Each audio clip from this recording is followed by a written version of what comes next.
চারজনকে আটক করার পরে আমরা যখন বাধা দিই, আমরা পুলিশের কাছে জানতে চাই আপনারা এই ছাত্রদেরকে কেন নিয়ে যাচ্ছেন, তাদের অপরাধ কি আমাদেরকে বলেন। তারা কোনো সদুত্তর দিতে পারে নাই, উপযুক্ত জবাব দিতে না পারার পরবর্তীতে তারা দুইজনকে ছেড়ে দেয় এবং গাড়ি নিয়ে টান দিতে চেষ্টা করে। পরবর্তীতে আমরা ওই দুজনকে ছেড়ে দেওয়ার জন্য বলি অথবা উত্তর দিতে বলি কেন নিয়ে যাবেন, তখন তারা উত্তর দিতে পারেনি এবং বাকিদেরকেও ছেড়ে দিয়েছে। যেই সমস্ত জায়গাতে মানবাধিকার এবং আইন লঙ্ঘন হচ্ছে সেই সমস্ত জায়গাতে শুধু আইনজীবী না, সবাইকে যার যার জায়গা থেকে প্রতিবাদ করতে হবে। আমরা আজকে এখানে যেটা করেছি সেটা হচ্ছে যে আমাদেরকে যে আইন আপনাদেরকে অ্যারেস্ট করার ক্ষমতা দেয় সেই আইন আমাদেরকেও জবাবদিহিতা আপনাদের জবাবদিহিতা চাওয়ার ক্ষমতা দেয়। আপনারা জবাবদিহি করে নিয়ে যাবেন, কেন নিয়ে যাচ্ছেন, এইভাবে প্রত্যেকেই আসলে যার যার জায়গা থেকে জবাবদিহিতাটা চাইতে হবে। আমরা কোনো প্রকারের বেআইনি আটক সমর্থন করি না এবং আমাদের এখান থেকে কাউকে নিতে দিব না। নিরস্ত্র ছাত্রদের উপর, অহিংস আন্দোলনকারীদের উপরে যে কোনো প্রকারের হামলা, গুম, খুন বেআইনি। সেটার জন্য আমরা আমাদের জায়গা থেকে যেটুকু আমরা দৃশ্যমান চোখে দেখতে পাচ্ছি সেটুকু থেকে আমরা সোচ্চার আছি। সুপ্রিম কোর্টে রিট পেন্ডিং আছে, তার যেন নিরস্ত্র ছাত্রদের উপর গুলি না করা হয়।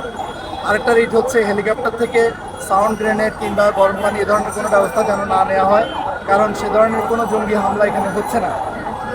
তো আমরা এই জায়গা থেকে সচেতন, আপনাদের জায়গা আমরা একটা অবস্থা করছিলাম, হেলিকপ্টার থেকে শুধু সাউন্ড গ্রেনেড গরম পানি না, হেলিকপ্টারে গুলি হয়েছে এমন প্রমাণ আমাদের কাছে আছে।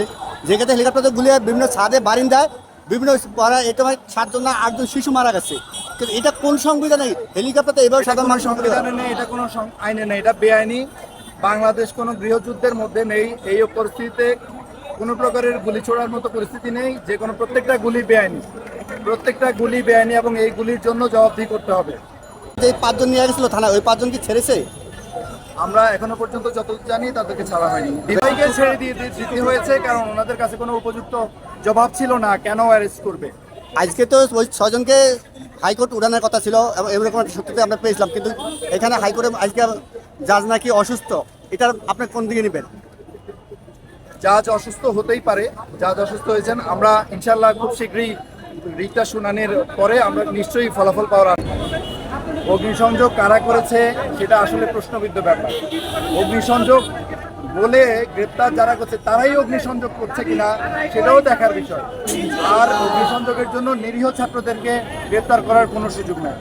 সুনির্দিষ্ট তথ্য ছাত্রদের হত্যা করা হয়েছে এই বিষয়ে তো সরকার কোনো পদক্ষেপ নিচ্ছে না, এই বিষয়ে কি বলতে চান?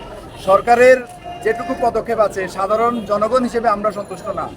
আমরা ন্যায় বিচার চাই।